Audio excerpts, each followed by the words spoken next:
Ang problema ko lang that time po, wala akong estudyante ako eh. Tama mali. Pero sabi kasi ng speaker, pumapalo-palo pa sa whiteboard eh. Galing. Artista rin eh. Kuya George, walang tulog, pumapalo-palo siya. Sabi niya, parang yayaman dito. Sabi ko, yaman. Nakukulture siya ako eh. Tama mo ba? Pero sabi ko that time, sabi ko, gawin mo ito ng parang. Kasi sabi niya, pag gusto may, pag ayaw marami. Sabihin ko, ako pumapalakpak sila, tapos ang saya-saya nila. Kaya ako kasi parang negative yung isip ko eh. Tama mo ba? Laking streets ako, hindi ako matalino sa estudyante. Tama? Sabi ko, paano ko gagawin? Ang ginawa ko, simple po. Okay, in-invite ko yung ate ko. Yung ate ko, sabi ko, hiram ako ng pera kasi mag-join ako. O guys, hindi ko kayo tinuturuan ng utang ha. Ay, nililiwanag ko lang. Kasi hindi pa tayo magkakilala, expert ka na dyan. Tama ba eh? So sabi ko sa ate ko, hindi nakita ko opportunity, tignan mo. Tinignan namin, kinita namin yung speaker, pinakaano ko sa kanya. Nagustuhan naman ng ate ko yung negosyo. Nagustuhan yung speaker yung ate ko. Natago sa kanya, bayaw. Pinaksa na naman. Di ba? Pero ano ba ito katanong story short po? Okay, ginawa ko po yung negosyo. Nauna lang sa akin yung ate ko. Ang point ko lang, nagawa ko ng paraan. Tama po ba? Datay po yung puhunan pa namin na hindi 6'8" 18,000 pa nun. 18,000 pa nun, nagawa ko ng paraan. Maliwanag po ba? At ako po ay nakagraduate din, of course. Ito-share ko lang sa inyo, no? Iskip na natin yan. Okay, para mas mabilis tayo. Ako po ay nakagraduate 2010. Palakpak ko naman, ang hirap ng bagay. Ang hindi ko malakpak, di ayaman. Hindi nakagraduate po ako. Okay, ang first course ko po, accountancy. Okay, ang natapos ko po, marketing. Hindi ka pumalakpak bro, di ka Ito ba tatay ko, ito ba nanay ko? Okay, tatay, hindi po ba yung tatay ko, ha? Masaya po siya niyan. Happy siya, happy. Okay. Hindi kasi 5 years ako college eh. Okay. So ano mo, sa that time, sabi ko nga, ang hirap, lahat po binibenta ko yan. Nagbibenta ako ng t-shirts, lakos, lahat binibenta namin yan. Okay, basta racket kung racket. Ang problema lang, hindi ko kasi matalino eh, nung sa academics ha. Pero sabi ko, may dalawang bagay akong naiintindihan. Ano yun? Active tsaka passive income. Sabi ko nga active. Tsaka passive. Kasi yung active, yun yung ginagawa mo. Pag pumasok ka sa trabaho, may kita ka. Tama mali? Pag hindi ka pumasok, wala kang kita. Tama mali? So sabi ko, hindi ako matalino, pero naiintindihan ko yung common sense naman yun. Tama ko ba? Kaya sabi ko, paano ko magkakaroon ng active income? Nung pinakita sa akin ko, sabi ko, Japanese speaker, wala kang gagawin yung kita ka ko. Gusto ko yun. Gusto niyo ba yun? Yes or no? Yes. Kaya ginawa ko siya. Binire-diretso ko siya. Maliwanag mo ba? Binire-diretso ko siya. Sabi ng speaker, atin ka na ng training. Okay, wala namang ginagawa. Tambay naman ako eh. Tama po, pagkatapos sa school, wala rin naman pinag-aaralan. Hindi naman ako nag-aaral eh. Kaya pumunta ako ng bilyaran, basketball, biniretso ko sa opisina. Sabi ng speaker, every Tuesday kasi Saturday, punta ka. Ang magandang part doon, may enjoy ka pa. May enjoy ka, matututo ka. Sabi ko, okay yun na. Sabi ko, ang problema ko lang that time, hindi ko magaling magsalita. Hindi ako magaling mag-English, hindi ako magaling magsalita. Mahihayin po ako. Opo. Sabi ko, mahihayin po ako. Wala lang akong idea. Ito pala yun, no? Pag wala kang idea sa isang bagay, mahihayin ka. Tama mali. Eh, nagkaroon ako ng idea. Inuli ko po yung negosyo. Okay? Nadali ko po kinausap. Okay? Ay parang kayo, di ba? Iba pumapalakpang ka. Grabe. Tanong mo sa sali. Hindi. Busit ka eh. Alam niyo po, umabot ako ng 867 ang in-invite ko. Paano mo saan ko bilang sumali? Sabi mo bilang? Isa pa. Di mas malakas? 8. Tawa-tawa nga, ganyan ka din. Ang hirap eh. Dito ko, mahirap to ha. Mahirap to. Pero kapatid kita, sa panahon kami may madali. Sa panahon kami may madali. Kung gusto mo kumita ng pera, wala kang madali. Pero masasabihin ko sa iyo, sa lahat ng mahirap, ito na ang pinakamadali. Yes. Maliwanag po ba? Simple lang yung gagawin mo. Hindi ka muna sa opportunity. Tama po ba? Tama po ba? At ang sarap niyan, ikaw, bubuhay na ang pangarap nila. Pag nagustuhan nila yung negosyo, hindi sumali, pag ayaw, next. Ganun lang kapit ikaw, pag ayaw mo, next. Nag-iinarte ka pa, papayamanin ka rin. Tama mo ba? Pag ayaw niya, wala sakalin. O sinakal mo na next. Kailangan ko lang siya. Kasi pag hindi pa siya nag-join, okay lang yan. Love pa rin natin sila. Hindi mo na tayo yung mama na harlayan mo. Wala pa ako lang yung matalungan. Di ba? Ganun lang kasimple. Alam mo, dito lang po sa ganitong negosyo, idiretsahin ko na po kayo. Okay? Ito, nag-real talk naman tayo. Ginawa ko lang po siya dire-diretso. Okay? Ito po, example po ng duck time po duck time. Yung check ko duck time. Okay? Kasi po, di ba sabi siya yung check every Saturday? Okay, ito po yun. 2011. Kasi di ba, 2010 nakagraduate ako. Tama di ba? Okay. Wala pa pang edit ng kaya pong check ito. Tsaka hindi pa ito yung peak namin. Ang peak namin 2012, 13, 14. Ito din mo weekly. In 3 months time po, 1 kilo po ito. O hindi mo nakikita. Yan, 200, 100, 140, 190, 190, 173. Pag inap nyo po yan, hirap ang pat, di ba? Basta in 3 months time, 1 million. Ano point ko? Kaya ko pinapakita to, simple lang, hindi ko parang iyabang. Pinapakita ko na pwede kang kumita dito ng ganito. Yes. Imagine nyo, estudyante, bagong graduate, kumita ng ganito. Ano, kung kaya mo din. Tama mali. Ano point ko, 15 years ago, ginawa ko na, gagawin ko lang ulit dito. Ulitin ko lang yung proseso. Kasi may proseso yan eh. Nadagdagan na ngayon, ano mas madali nga ngayon yung online marketing eh. Dati ito, nag-flyers ako. Alam niyo yun sa MRT, LRT? Alam niyo yun? Pag nilabang sa'yo, sino nakakita ng LRT? Parang gulat na gulat yung MRT, what's that? Social yung mga tao dito Okay, yung trend, di ba? Yun, nag-flyers ako doon. Anong madalas sa sinasabi sa akin? Ganito. No. Inabot ako, no. Alam mo, may sakit ako, kung gano'n ko, ako na no. Sabi ko, pag gano'n, no. Inunahan ko na. Kung baklas to, sabi ko gano'n.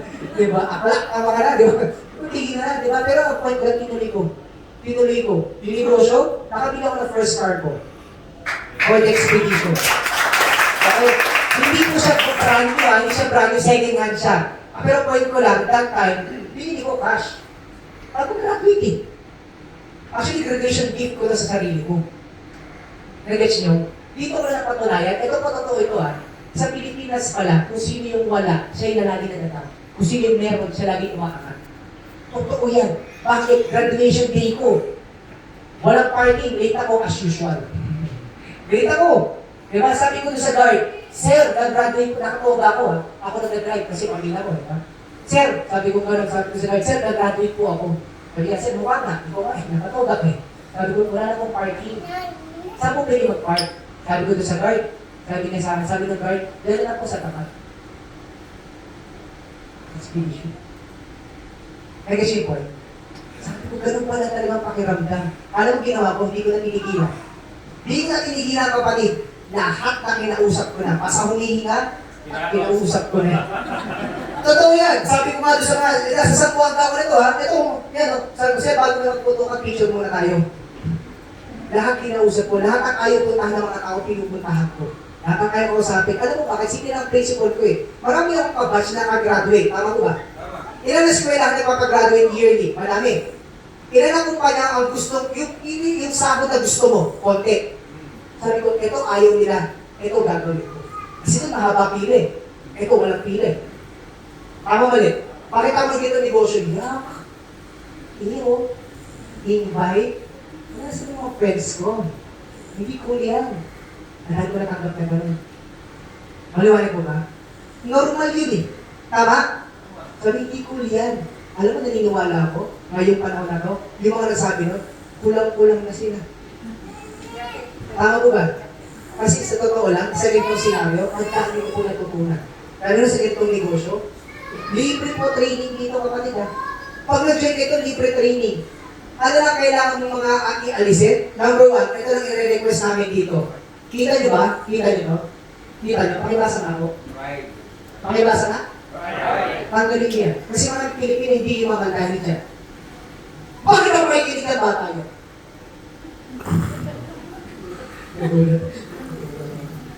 Bakit ang may kinig dyan Naku, yun na nga may edad ka na nga, di ba? Di dapat alam mo na yung tama sa mali. Bakit ako siya sasali? Baby pa ako. College pa ako Yun na nga Balik tayo edad, gagawin ko ulit ko. Uy. Sabi ng ama, tama ba eh? Ay, wala kang pili sa akin. Alam mo, tawag lang dyan, eto. Ano to? Ano to? Alam mo, mami, hindi mo pwede pakay sa Panginoon o bulak, bibig nila pakta yan. Sabon yan eh. Kuya. May joke namin dito, kung matatalino lang. Pag hindi tumawag ka tabi, wala mo na. Hindi, joke lang. Alam mo gagawin mo? Gagawin mo yung pee. Okay, right ka lang. Tama po ba? Ang lito po na, 68, nakakaya lang sa cellphone mo. Tama po ba? Yung mga makalabas sa cellphone mo, pakamahal-mahal, at tagal mo ng inutang yan. Yung di mo pa nagte-text, tumawag ka, hello, may 1,000. 22,000. Pero pag ganon, walang ganon. Tapos ito lang ha, kakawag niyo po sasabihin sa amin dito na, eh sir, kasi busy ako eh, dami akong ginagawa. Kapatid, hindi ako niniwala busy kayo, wala kang time. Ito sasabihin sa akin, wala kang time, mali. Bakit tayo meron 24 hours a day? Tama mali. Paparealize ko lang sa'yo para at least matulungan kita. Kung hindi ka na mag-join, at least, hindi ko naman iparealize ako. Tama ko ba?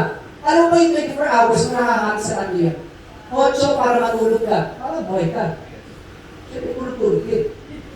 May sure rin, nakakagalang ka lang, di ba? So, tulog-tulog din. Yung 8 oras, magtrabaho ka. Hindi mo tinatagal ang trabaho, magtrabaho ka. Sideline mo to, bakit? Mas pag naging idagdag kaysa may bawas, tama ba? Ang point ko, minalitira ako 8 oras. Eh, sir, paano yung Netflix ko? O di sinatiin natin, mabait naman ako eh. 4 oras na lang sa loob ng isang araw. Pwede na ba? Pwede na? Ngayon, na-realize mo may sobra kang oras, pwede mo na itong gawin. Tama po ba? Tama po ba? Ma! Eh sir, hindi kasi YOLO, sir, YOLO. You know what's YOLO? You only live once, sir eh. Ang ginagadi. Tama po ba? Hindi na para sa'yo, para na sa pamilya. Kung may isipin sarili mo, alam ko, ikaw lang buhay ka na eh. Pero pag pinag-usapan natin pangarap ng pamilya mo. Ako ginawa ko to, hindi mo para sa akin eh, para sa parents ko eh. Pagkat na siya hirap sa akin eh. Imagine na 3rd year high school ako, keep out ako. Tapos 5 years pa ako nag-college. Gusto ko, Lord, ang bait ko. Tama ko ba? Kaya na nakita ko dito opportunity sa'yo, ito yung time na a-award na ako sa stage. Tama ko ba? At magiging proud ng parents ko. Alam niyo ba, nalaman ng parents ko na nag-ganito kung hindi sa Pilipinas, hindi sila naniniwala eh. Doon na pumunta sila na Germany. Okay? Meron isang kababayan doon lumapit sa kanya. Sabi sa nanay ko, ma'am, gusto niyo po ng business? Sinabi yung pangalan ng company. Sabi, may mentor yung anak ko dyan eh. Ano po pangalan ng anak niyo? Sinabi pangalan ko, ayaw po yung mentor namin eh. Doon pa lang naniwala yung magulang ko. Ano point ko? Baka yung malapit sa'yo, yun yung maunang mag-down sa'yo. Tama ko ba? Kaya ito lang point ko. Kung mo sabihin sa akin, sir, kasi konti na kakilala ko eh. Tama ko ba? Ang hanapin mo, yung hindi mo kakilala. Kasi mas marami yun. Yung pinusapay ako yun, sir, wala ko siyang pakilala, konti na bago lang ako sa Manila. Okay. Narinig ko yan maraming beses. Kaya may Facebook na ngayon eh. Try mo mag-ads. Ganun lang kasimple, bayaran mo yun. Tama ko ba? Kasi pag gusto may, pag ayaw maraming, sabi na iba, sir, hindi ko naman kasi linya yan, kapatid. Huwag mo na sabihin sa akin yan, lahat ilinya mo para sa pera. Tama po ba? Pero saan tayo? Pag sinabi ni Vice June, lahat na mag-uwalis sa koridor, papayaran 100,000, isang oras. Sino mag-apply sa inyo? O, linya mo yung pag-uwalis? Gagawin mo. Para sa pamilya.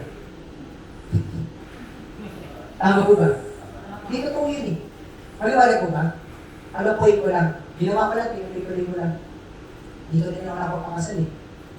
Okay? Sabi ko nga, pag yung bridal car, akin din. Sports car, akin din. Diba? Pinipili ko lang sa ano, sabi ko sa kanya, ano gusto mo, pakasal tayo ngayon, bago lumabas yung baby kasi nabuntis. Bago lumantik. Diba? Nabuntis. Diba? Pumili ka, ano gusto mo ngayon o bago? Sabi niya gano'n, ito, lahat po yan, in less than 2 months, kasal. Church, San Juan de San Antonio, Blue Leaf. Sabi niya, gusto kong host, San Joaquin, bigay. Gusto ko may fireworks paglabas ko, bigay.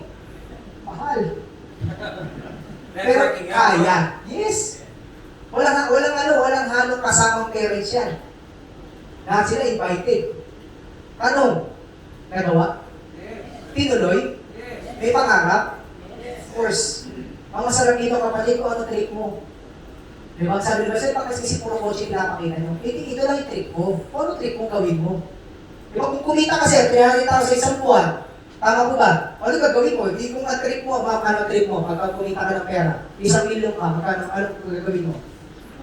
Ikaw ma'am? Makain ba si ma'am? Ay, tama niya ma'am. Pwede naman niya ma'am. Okay, gusto namin kami naman.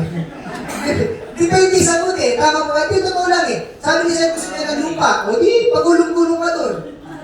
Saka pupunta sa lupa ko. May pag-discussing ka eh. Galing ka sa lupa ko eh. Sabi nila, gusto niya mami, kondo. O di, kondo. Tama po ba? Ang point ko guys, pag kumita ka, at least meron kang chance na kumita. Yun yung point ko eh. Tama po ba? Yung mga reasons mo na pwede mo sabihin sa amin, totoo na nasabi na ng maraming tao yan. Maliwanag ko ba? Ang gusto ko lang patunayan sa inyo, kaysa sa Bible na pwede kang imaman. Sabi na, Jeremiah 23:11, diretsahin kita, for I know the plans I have for you, declares the Lord, plans to prosper, not to harm, plans to give you hope in the future. Sabi na, Diyos na hinabang ka. Ang problema sa'yo, duda ka ng duda. Duda ka ngayon! Duda ka bukas, next week, next year, next month. Buhay mo, nagiging kaduda. Pag-isip mo, minsan, isip mo ba ako? Tama po ba? Tama po ba? Guys, wala pong special sa amin. Huwag niyo po tignan. Huwag po kayo mainggit. Maliwanag mo ba? Hindi ko rin po ito niyayabang. Nangyari sa akin to. Tama po ba? Ang gusto ko, darating ang time, patayo ka sa harapan ng Levex. Ikaw naman ang magkukwento kung ano nangyari sa'yo. Maliwanag mo ba? Simple lang naman po eh. Sabi nga nila sa panahon ngayon, after the pandemic, ang buhay parang hindi napakagalan. Tama po ba? Pasarapat, pa-enjoy yan. Kasi bakit marami din kaibigan namatay? Tama po ba? Tama po ba? Enjoy mo kasi hindi natin alam. Baka mamaya next week, hindi natin alam eh. Tama po ba? Lahat naman tayo hahatog doon kung unang inalang. Wala na kayo. Hindi na kayo damay. Joke lang. Maliwanag po ba? Nag-enjoy ba kayo? Naintindihan ba yung negosyo? Yes or no? Yes! Siyempre, bago tayo mag-iwahiwalay, eto na, ang ating endorser.